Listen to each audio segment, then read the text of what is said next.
Cuando te diste cuenta de que los miembros de pandillas eran buenas personas. Él se negó a pagarme. Ahora me ayuda con cualquier cosa que necesite. Durante mi primer año de universidad, conseguí un trabajo como mesera en un bar y parrilla cercano.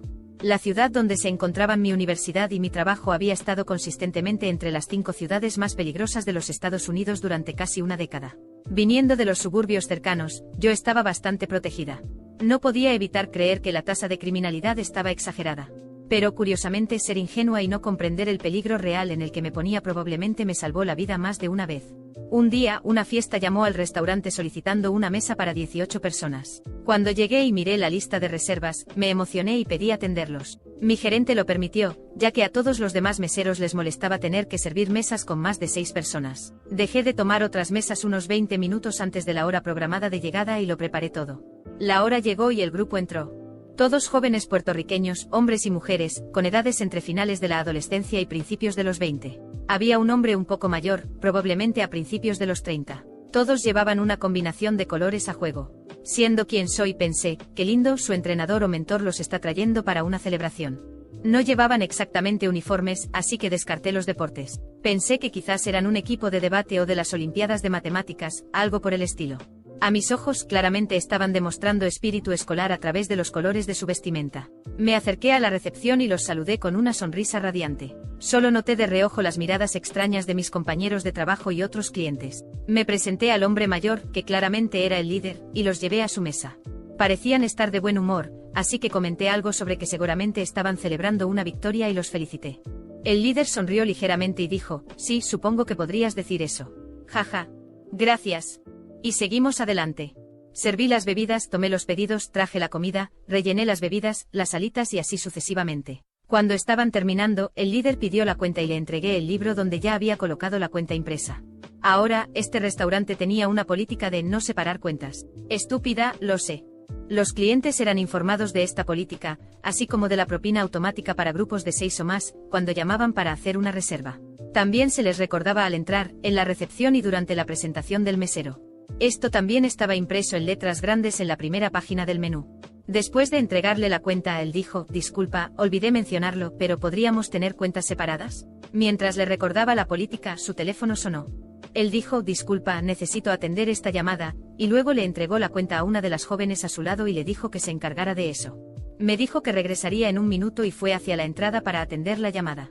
Unos minutos después, vi que todos se levantaban y se dirigían hacia la puerta. Les deseé buenas noches y corrí hacia la mesa para recoger el dinero. Busqué por todos lados, pero no había nada. Este restaurante tenía otra política. El mesero, siendo yo en este caso, era responsable de la cuenta de la mesa, pagada o no. Sí, sé que esto no es legal, pero ¿adivinen qué? Al dueño no le importaba ese pequeño detalle inconveniente. Pero no había manera de que yo pagara la cuenta de esa mesa. Algo sobre mí, entró en modo psicópata en estas situaciones. Corrí desde la parte trasera del restaurante hasta la puerta principal y llegué justo a tiempo para bloquear su salida. Les di una sonrisa obviamente falsa y anuncié entre dientes apretados, hola, chicos, creo que olvidaron pagar la cuenta. La chica que se había quedado a cargo respondió con actitud, no separaste la cuenta. Todos tenemos tarjetas. Yo igualando y superando su actitud, supongo que tienen suerte de que haya un cajero automático justo al lado y de que soy excelente en matemáticas. Todos en el restaurante me miraban con expresiones de incredulidad. Una adolescente de 1,5 metros enfrentándose a lo que aún no me daba cuenta de que era una pandilla. Estaba segura de que la chica y yo íbamos a pelearnos. Entonces el líder, mi salvador, regresó. Se puso entre nosotras y preguntó qué estaba pasando. Ambos empezamos a gritar nuestras versiones de la historia. Él nos interrumpió nuevamente, llevó a la chica a un lado y comenzó a gritarle en español. Un compañero luego me tradujo algo como, ¿eres idiota? Podrías haber llamado la atención sobre nosotros y arruinarnos por una cuenta de $500. ¿Estás hablando en serio? Te dije que te encargaras, así que hazlo, tonta. Debería hacer que pagues todo y la propina. Luego miró la cuenta y les dijo a todos que si sabían que ella no había pagado, eran tan estúpidos como ella. Les ordenó que se formaran en el cajero automático. Uno por uno sacaron dinero y me entregaron la cantidad que él les decía. Mientras tanto, él mantenía pequeñas conversaciones coquetas conmigo. Me preguntó, por ejemplo, ¿de qué acento es ese? ¿Cómo puedes ser india pareciendo puertorriqueña? ¿O tal vez blanca? ¿Qué dirían tus padres si llevaras a casa a un puertorriqueño? Finalmente hizo la pregunta que me hizo darme cuenta de lo que había hecho. ¿Te aceptarían si supieran que soy de la alta dirección de una organización? Solo porque es una organización criminal no significa que no sea un emprendedor, ¿verdad? Mientras nos reíamos de eso, me cayó la ficha. No era un grupo escolar. Él no era su profesor o entrenador.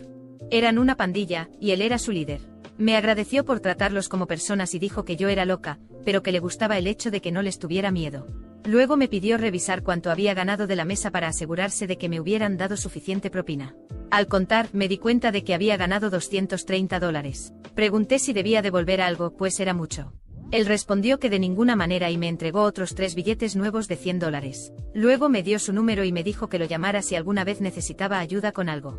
Un mes después terminé llamándolo. Había dejado las llaves dentro del auto y la AA me dijo que tendría que esperar 2 horas. Pensé que sus habilidades podrían ser útiles. Fiel a su palabra, llegó en 15 minutos. Mencionó que mis llantas parecían desgastadas y me preguntó si estaba camino al trabajo. Esa noche, al salir del restaurante después de mi turno, noté que había 4 llantas nuevas relucientes en mi auto. Después de eso, también se convirtió en un cliente regular. Curiosamente, su hija y yo ahora somos grandes amigas. Después de ese día, mi vida siguió como de costumbre, pero con un leve toque de irrealidad. Al fin y al cabo, tenía el número de un líder de pandilla en mi teléfono y, de alguna manera, no me sentía ni un poco amenazada por eso. Al contrario, una extraña sensación de seguridad me acompañaba. Él nunca fue invasivo, nunca envió mensajes fuera de lugar ni apareció sin ser llamado. Era como si existiera una línea invisible que él respetaba, incluso siendo quien era.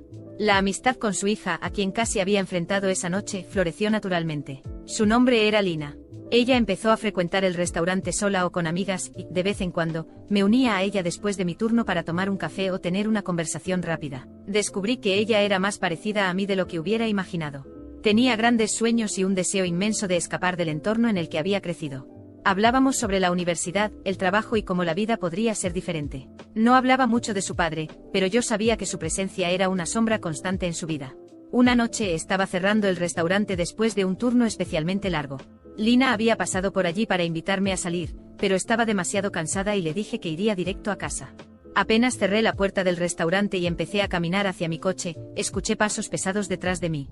Ese tipo de sonido que hace que cada vello de tu cuerpo se erice. Miré hacia atrás y vi a 2 hombres acercándose demasiado rápido. Antes de que pudiera reaccionar, uno de ellos agarró mi bolso y el otro intentó sujetarme del brazo. Grité con todas mis fuerzas, pero sabía que nadie me escucharía en esa calle oscura.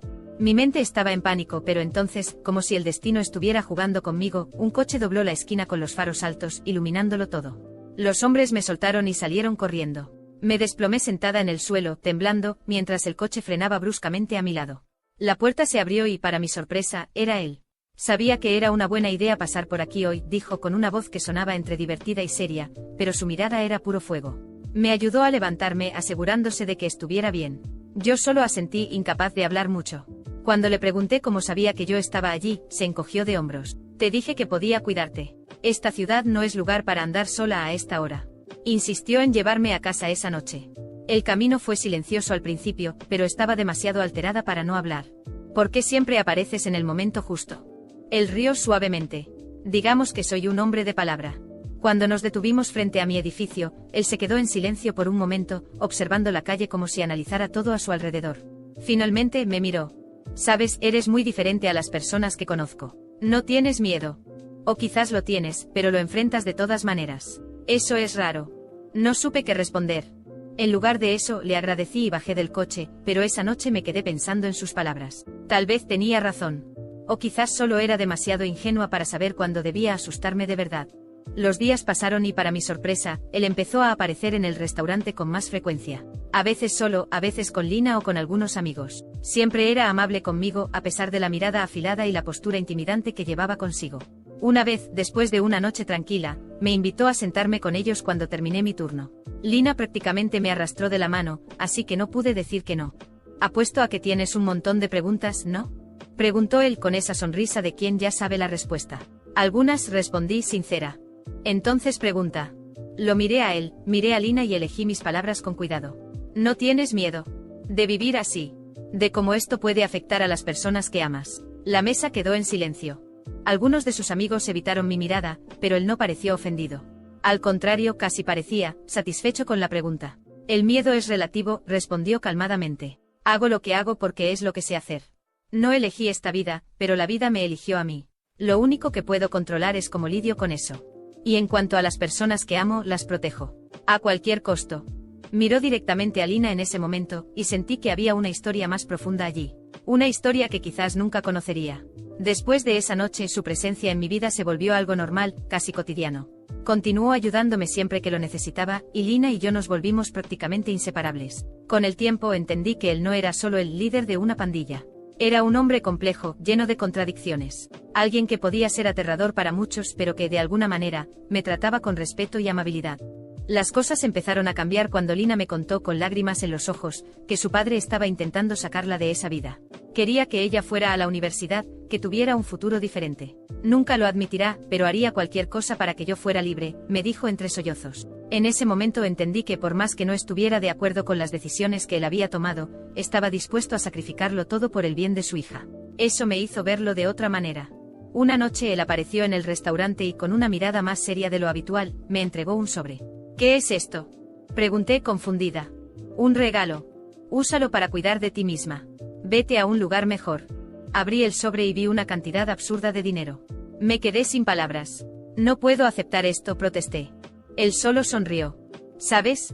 Me enseñaste algo importante. Que a veces las personas solo necesitan ser tratadas como personas. Y te debo eso. Después de esa noche desapareció por un tiempo. Lina y yo seguimos hablando, pero no hubo señales de él. Hasta que meses después Lina me llamó llorando. Lo arrestaron. Mi corazón se hundió. No sabía qué sentir.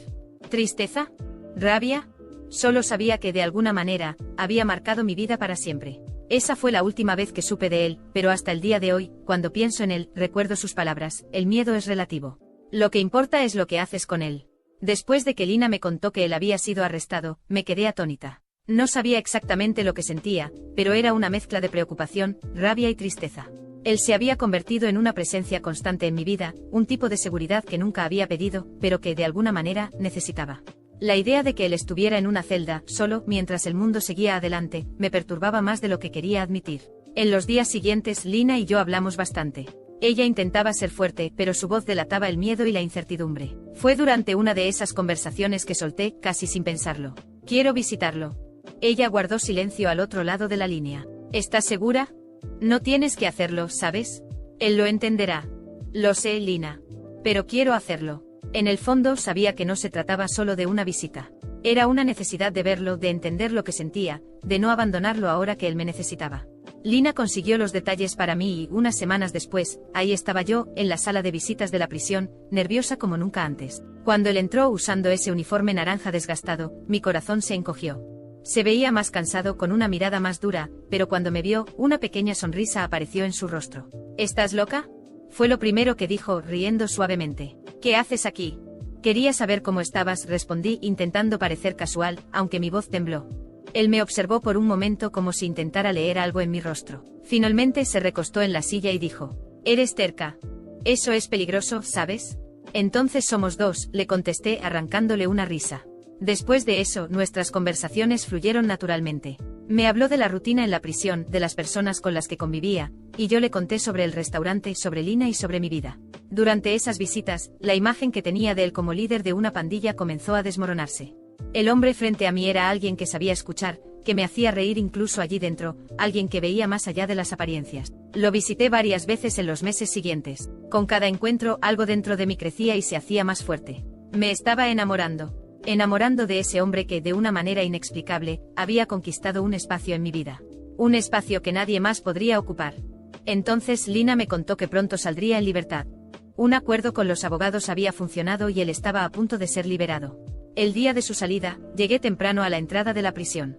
Estaba ansiosa, nerviosa, como si toda mi vida me hubiera llevado hasta ese momento. Me quedé allí esperando hasta que finalmente las puertas se abrieron y él apareció. Estaba más delgado, pero aún tenía esa forma firme de caminar, la cabeza en alto, los ojos atentos. Mi corazón se aceleró cuando me vio, pero antes de que pudiera decirme algo, desvió la mirada y caminó directamente hacia otra mujer que lo esperaba. Era hermosa, elegante, con una presencia imposible de ignorar. Me quedé parada, congelada, observando cómo la abrazaba. Permanecieron así unos segundos, hablando en voz baja, y luego tomó su mano y la llevó hacia un coche estacionado cerca. No necesitaba ver más para entender. Él estaba casado. Un dolor intenso subió por mi pecho, quemándome hasta la garganta. ¿Cómo había sido tan ingenua? ¿Tan estúpida? Me di la vuelta antes de que él pudiera verme de nuevo y me fui. En los días siguientes intenté convencerme de que eso no importaba. Al fin y al cabo, sabía quién era él. Sabía que nuestra historia nunca podría tener un final perfecto. Pero eso no hacía más pequeño el vacío que sentía. Volví a trabajar como siempre intentando sacarlo de mi mente, pero inevitablemente él regresó. Una noche apareció en el restaurante solo. Cuando lo vi entrar, sentí que el corazón se me hundía, pero me mantuve firme. Se sentó en la misma mesa de siempre y fui a atenderlo como a cualquier otro cliente. ¿Estás enojada conmigo?, preguntó apenas me detuve junto a la mesa. Tragué en seco y forcé una sonrisa. ¿Por qué lo estaría? Él no me creyó, claro. Me miró con esa expresión que parecía atravesar cualquier máscara que intentara usar. Mira, sé que lo viste. Pero nunca te mentí. Sabías que no era el hombre adecuado. Adecuado o no, sabías cómo me sentía, respondí, casi sin pensar. Él guardó silencio por un momento y luego preguntó suavemente. ¿Eso es un problema para ti? Mi mente gritaba que sí, que debería serlo, que merecía algo mejor. Pero mi corazón ya había tomado su decisión. No, respondí en voz baja. Y así comenzó. No era perfecto, no era correcto, pero era lo que yo quería. Cuando estábamos juntos, me hacía sentir como la única persona en el mundo. Era amable, cariñoso, protector. Era todo lo que nunca supe que estaba buscando, y estaba dispuesta a aceptarlo, incluso sabiendo que nunca podría tenerlo solo para mí. Yo era la amante del líder de una pandilla, y por más que supiera cómo sonaba eso, estaba enamorada del hombre detrás de ese título. Él era el caballero que me trataba con respeto, que me hacía reír, que me hacía sentir protegida. Incluso en medio de un mundo caótico, él era mi punto de equilibrio. Sabía que nada de eso era eterno, pero en ese momento no me importaba. Tal vez era una locura, tal vez era amor, pero para mí era suficiente.